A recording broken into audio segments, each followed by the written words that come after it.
Good evening to all. Today's topic is carbonation of concrete. Myself, Dr. K. Pungodi, Professor, Department of Civil Engineering, Director, Center for Construction Methods and Materials, SR University, Warangal. This topic contains introduction to carbonation, mechanism of carbonation, effects of carbonation, measurement and testing of carbonation, prevention and control of carbonation. These are the contents included in this video. Concrete is the maximum used man-made material in the world. If the life of the concrete structures is increased, it will lead to sustainability by globally. But one of the deteriorating factor is carbonation. In this presentation, we will see about the carbonation, the definition of the carbonation, reasons, causes, and the preventive techniques of carbonation. Introduction to the carbonation. What is the definition means? During hydration of cement, calcium hydroxide will form in addition to the box compound. The box compounds are dicalcium silicate, tricalcium silicate, tricalcium aluminate and tetracalcium aluminoferrite. The calcium hydroxide is an add-on out of the material and most of the time it leads to the leaching effect and further harmful things to the concrete. Carbonation is one detrimental effect for the concrete. It is the chemical reaction between the carbon dioxide in air and the calcium hydroxide in concrete. The reaction is as follows. Carbon dioxide in the atmosphere and calcium hydroxide in the concrete will react. Then calcium carbonate with water will form and the final product is calcium carbonate and it reduces the alkalinity of the concrete which is already available in the structure. First, what are the advantages of the calcium hydroxide? Normally, fresh concrete has the pH value of around 12.5 to 13, more or less alkaline nature. The high pH is due to the presence of calcium hydroxide. If dense concrete is produced and the atmospheric carbon dioxide is not allowed inside the concrete, up to that the concrete is in safe condition and will not be affected by any other unwanted things. See that here the carbon dioxide is in atmosphere and the calcium hydroxide is around the reinforcement rod, which is the reason for the passive layer, and so then the reinforcement rod is always safe inside the concrete. For that the important factor is calcium hydroxide. The basic chemical reaction is the carbon dioxide from atmosphere penetrates into the concrete pores and react with the calcium hydroxide and it leads to the reduction in the pH. Lower the pH affects the reinforcement protection and the corrosion will start. See here the carbon dioxide is in atmosphere, there is no problem and the concrete is very strong and there is no pore.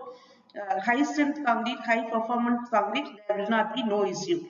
Suppose if it is not like that, pores are there, then the carbon dioxide will penetrate into the concrete and the calcium hydroxide is consumed by the carbon dioxide and slowly the calcium hydroxide will converted into calcium carbonate. So this is the reaction. See that once the atmospheric carbon dioxide is entered, then the calcium hydroxide want to convert into calcium carbonate. This reaction is called as the carbonation of concrete. See that the pink color refers the non-carbonated zone of the concrete. Once the pink color changes into white color, then it shows the partially carbonated zone and white, total fully white color means the fully carbonated concrete. Importance of the reinforced concrete is the reinforcement steel is protected by the alkaline environment. Because of the carbonation, the pH level from 12.5 it will reduces to 9. So the steel loses the passive layer so that the risk of the corrosion increases. See here, this is the pH number. It starts with the 1 to 14. Everyone know about this. And here this is the neutral area, that is 7. And less than 7 very acidic, uh, from very acidic to slightly acidic, then neutral, then after that slightly alkaline, then high alkaline. Normally concrete in fresh state it will be in this blue color band, that is 12.5 to 13. So when 12.5 to 13 the pH value is there, then at that time there is no problem for the concrete. And here around the reinforcement steel, a passive layer, oil like thin film will form around the reinforcement and it protects the reinforcement from the outside detrimental factors. And how the carbonation occurs means mostly occurs in exposed concrete surfaces. It is common in bridges, buildings, parking structures, coastal structures, and wherever the concrete structures are there. If the concrete is not high strength, high performance concrete, highly porous concrete, the water cement ratio is more, then we are not able to avoid the carbonation process. And once the carbonation started, finally, the end product is the corrosion. Once the reinforcement rod gets corroded, then it lost its tensile strength and all the unwanted effects will form. What is the mechanism of the carbonation? Carbonation process is that once the atmospheric carbon dioxide enters through the pores and micro cracks, it dissolves into pore water forming carbonic acid and it reacts with the cement hydrated products. That hydrated product is the calcium hydroxide. See here, when the carbonation zone is not entered, then at the time the pH value is more and once carbonated zone with the carbonation is entered into the concrete, then the pH value will reduce to 9. Depth of the carbonation. Carbonation progresses from surface inward, from top or from outside to towards inward it penetrates and the depth of the carbonation is depends upon the time, quality of the concrete and exposure conditions. Exposure conditions means normal exposure conditions, normal conditions, the depth of the carbonation will be less, whereas the severe exposure conditions like seashore areas, the depth of the carbonation will be more. What are the factors affecting carbonation means? The first prime factor is water cement ratio. If the water cement ratio is less, then carbonation also will be less. Then concrete permeability, relative humidity, carbon dioxide concentration and quality of the curing. So here already we told that water cement ratio is less, then carbonation also less. And if concrete is permeable, then the carbonation will be more. Relative humidity will be more, then the carbonation will be more. Carbon dioxide is more, then the carbonation will be more. If quality of curing is good, then the carbonation will be less. Conditions for carbonation, it is most rapid at 50 to 70% relative humidity. Too dry, there is no moisture for reaction. At that time, the carbonation reaction is very less. Too wet, and at that time, the carbon dioxide not able to penetrate since already the pores will be occupied with the water so that the carbon dioxide not able to enter into the concrete. So, too wet and too dry conditions are good for the concrete and relatively the carbonation is not formed, but 50 to 70% relative humidity will affect the concrete much more and the industrial areas also.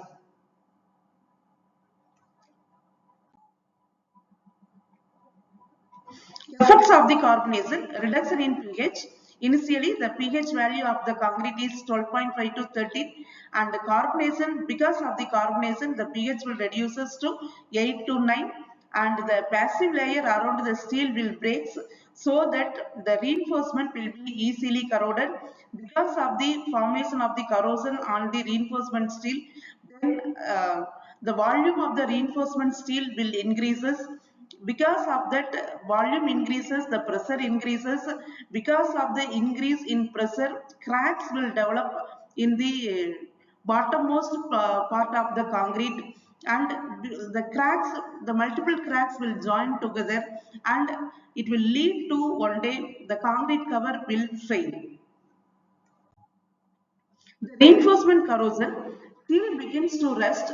The volume of the bars will increase with the pressure during corrosion process. The corrosion products occupy larger volume, nearly 6 times more than the original diameter of that reinforcement rod. It causes cracking and spalling. See here, when this anode and cathode are not moving, at the time there will not be no reactions. Once from the carbon dioxide is entered, then here all the ions get diffused and the reactions will start. Then once again the iron rod get diffusing, then here 2FeOH twice is the ferrous oxide. The ferrous oxide leads to the corrosion. Structural consequences, it reduced the bond strength, it reduced the load carrying capacity of the entire structure, and increases the maintenance cost. Impact on durability, it shortens the service life of the structures, leads to early deterioration of the structures, and it is major concern in urban areas since urban areas are occupied by the industrial sectors. Because of the industrial sectors, the carbon dioxide released in the atmosphere is much more, so that it will be easily affect the concrete structures. And how to measure and how to test the carbonation. For that, the phenolphthalein test helps the more, and it is the most common carbonation test. First, we have to spray the phenolphthalein factor indicator on the freshly broken concrete. And freshly broken concrete, after spraying that phenolphthalein, if we are able to see that pink color, it indicates that there is no carbonation. But if the pink color is disappears and pale pink, then the corrosion is started, that is carbonation is started, then there is no pink color at that time, the entire pH, alkaline pH is reduced to 13 to around 9. So here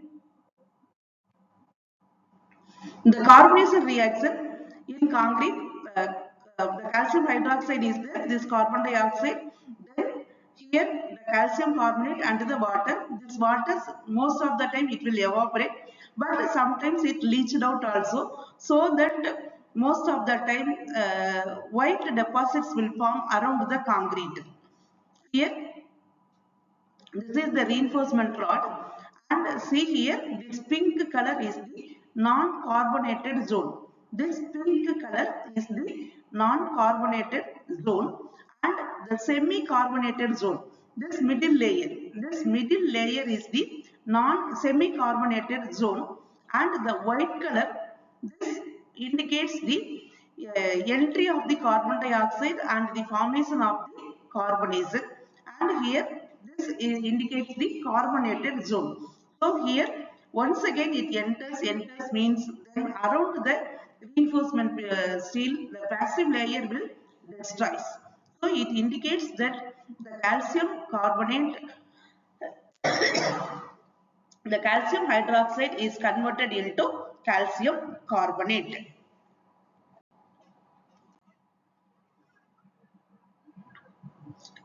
Here, the reinforcement and the concrete cover. Here, the concrete cover only initially affected, much more than the remaining part. Here, this is the compressive zone and this is the tensile zone.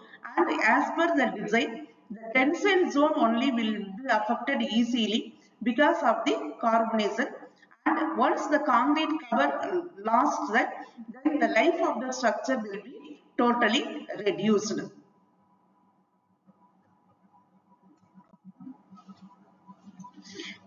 How to measure the carbonation depth means how to measure the distance from the surface to thick boundary.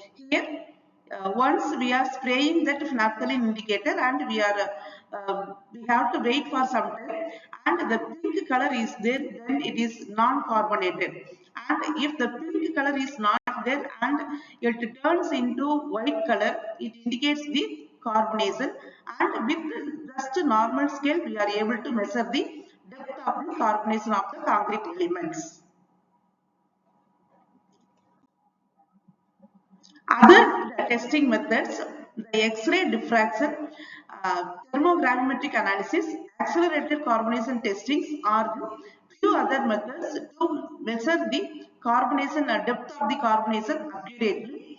Here, the rotating specimen holder is there, and on that specimen, the X-ray diffraction is there. With that, we are able to easily identify that the fixed X-ray source and the rotating X-ray detector. All the things are fixed there, and here vodiometer is there. And how the X-ray diffracted based on the carbonation, it will be diffracted. Based on that, we are able to test that carbonation. How to control, how to prevent and how to control the carbonation. First, we must achieve that good quality of the concrete, then proper design mix, then use less water cement ratio, ensure proper compaction, then reduce permeability, then maximum number of curing days, since nowadays only Portland pozzolanic cement is used than the ordinary Portland cement. So how we are able to obtain good quality of the concrete? Good quality of the concrete, there are lot of parameters are there, from the selection of the materials to the mix design to the workmanship, then curing, after that maintenance of the structures also. So all the materials must be good, especially all the materials from the natural materials other than the cement and the reinforcement steel. Cement is factory made and steel is in the factory made, but fine aggregate, coarse aggregate and water are the natural materials. Fine aggregate should be free from any chemicals. Coarse aggregate, it should be inert. Water should be good quality. Then cement, if we are using PPC, that is nowadays proven that it is better than the OPC, and steel also must be good. Then proper design mix. Nowadays minimum M20 mix we are preferring. M20 means 1 is to 1.5 is to 3, but the quality control should be maintained. Then use less water cement ratio. Normally 0.35 water cement ratio is enough for the complete hydration, but for workability the 0.35 water cement ratio will not be enough, so that we want to go up to zero point 0.4. In the zero point 0.4 water cement ratio, if we are not able to get enough workability and not able to maintain enough slump, then we should go for the chemical admixtures and the mineral admixtures. Some examples for the mineral admixtures are fly ash, GGBS, silica fume and some byproducts. Then chemical admixtures, which are mostly reduces the water cement ratio. Then we have to ensure the proper compaction. Proper compaction may be obtained with the help of the needle vibrator. That needle vibrator also properly to be used, and the time should be optimized. The usage of the needle vibrator, it should be um, it should not be less or more time. If it less means it will not be properly compacted. If the needle vibrator is used for more than the 3 second, 5 second, like that means, then the coarse aggregates will be settled down and water and the fine aggregates will come up, so that we are not able to get proper mix. then reduction in the permeability with the help of the less pores, then maximum number of curing days. Nowadays, in this only we are missing the quality control, so that number of curing days should be more. If we are not able to go for the maximum number of curing days, at least 28 days, then we can go for the alternative methods like steam curing or membrane curing, like that, so that we are able to prevent and control the carbonation. Then proper curing, adequate curing improves the hydration, so that the box compound will produce more, so that uh, the concrete will be good, and it reduces the pore connectivity, and it increases the resistance to carbonation. So proper curing is very very important, so that the hydration process will be completed, and all the compounds will be formed, and all the compounds will do its duty, then only we are able to get the better concrete. Then what are the protective measures means, we can go for the surface coatings like epoxy coating, then waterproofing treatments for the concrete, then sealant and paint. So epoxy coatings, that epoxy coating we can done for the reinforcement rod, but in that the one issue is, then the bond between the concrete and the steel will reduce. Then waterproofing treatment, it can be applied for the at the top of the concrete, so that the water or carbon dioxide will not be penetrated into the concrete. Then we can apply sealant on the concrete and paint on the concrete. So like that we are able to control the penetration of the carbon dioxide into the concrete, so that the calcium hydroxide will not be um, reacted with the carbon dioxide, and the formation of the calcium carbonate also reduced, so that once the passive layer is available, then the reinforcement rod will be protected, so that we are able to avoid the corrosion. Then use of supplementary materials, which improves the density and reduces the porosity. Then what are the supplementary materials means? Fly ash, silica fume, ground granulated blast furnace slag, and these materials improve the durability and reduce the permeability. Usually these materials are nothing but they are the mineral admixtures. Fly ash, silica fume and GGBS are the byproducts, and their size of the materials are very less when compared with the cement, and particle shape also round, so that the workability of the concrete will be more, and we can reduce the water cement ratio automatically. So we know that the pores in the coarse aggregate will be arrested by the fine aggregate, and the fine aggregate forces will be arrested with the cement particles, and after that also the cement particles will hydrated, and the compound will be formed. Once the both compounds are formed, after that also some gap will be there. So how we are able to avoid that means, avoid that pores, since the calcium hydroxide is left over, and the calcium lefted over sorry the leftover carbon dioxide, calcium hydroxide will be reacted with the fly ash, silica fume and the GGBS, so that the fly ash and the calcium hydroxide will react, and the secondary uh, hydration product will be formed, so that these materials, like fly ash, silica fume and GGBS are called as cementitious material, since initially they are not at all having that cementing property, but once they are react with the calcium hydroxide, after that once again the box compound will form, and this secondary formation of the box compound will arrest the may arrest the once again the pores. So we are able to get the dense concrete. So once dense concrete which is free from the pores will not allow the carbon dioxide to penetrate into the concrete.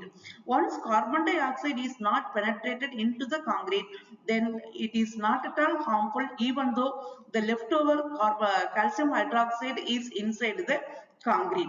Normally, whenever we are using the supplementary materials in the concrete, then the calcium hydroxide will be consumed with the help of the mineral admixtures.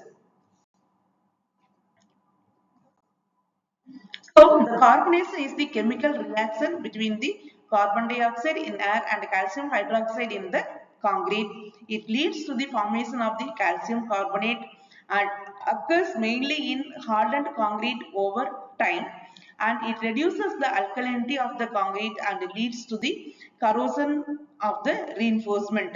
So once if that alkalinity is maintained, the passive layer is able to maintain, then there is no issue with the uh, carbonation process. So carbonation should not be formed means the atmosphere should be free.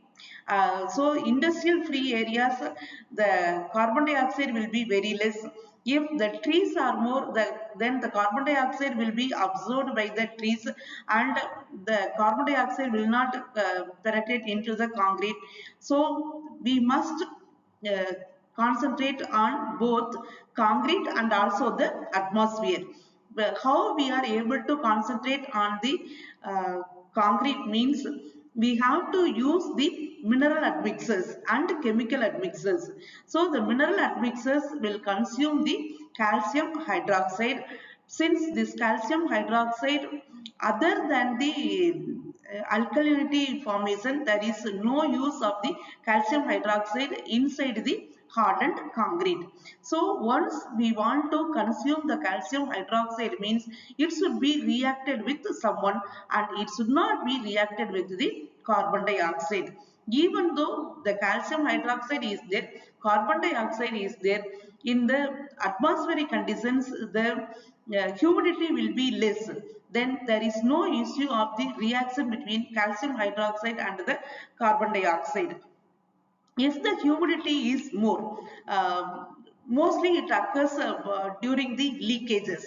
So the leakages must be arrested and the entire structure should be leakage free, and 70 to 80% humidity will be only favorable condition situation for the formation of the carbonation. So the calcium hydroxide should not be allowed to react with the carbon dioxide. If carbon dioxide is even though inside the concrete and the humidity will not be there, then it does not react with the calcium hydroxide, and there is the chances are less for the formation of the calcium carbonate.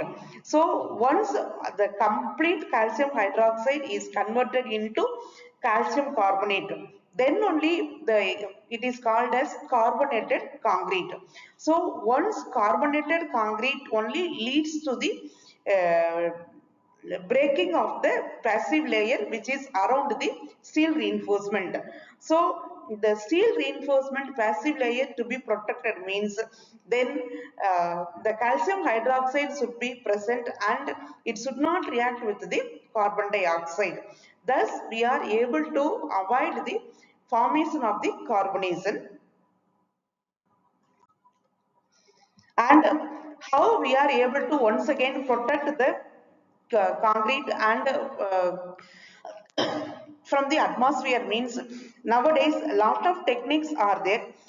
Few examples of that techniques are we can go for that fully of quality control. The quality control should be strict of with the official people, the engineers always should be available at the site, or if we are not able to available at the site, then we can go for the factory made products. If we are able to go for the prefabricated elements, then that prefabricated elements, the quality control will be very good. Because of the very good quality control, then we are able to get the uh, highly impermeable concrete. If impermeable concrete we are able to get, then there is no chance of the entry of the carbon dioxide into the concrete. At least that we are able to avoid. Then we are able to protect the steel reinforcement. If steel reinforcement is protected, then we can avoid the corrosion. If corrosion is protected from the reinforcement, then the life of the concrete will be more. So if the life of the reinforced cement concrete will be more, then we are easily able to obtain the sustainable concrete. Sustainable concrete only increases the entire durability and the economy of the countries like India. uh, since because of the corrosion, the loss to the nation is much more. So we have to protect the steel reinforcement by developing the very good concrete, or we have to protect the concrete from the uh, detrimental factors like carbon dioxide, which should not penetrate into the concrete. So thank you so much.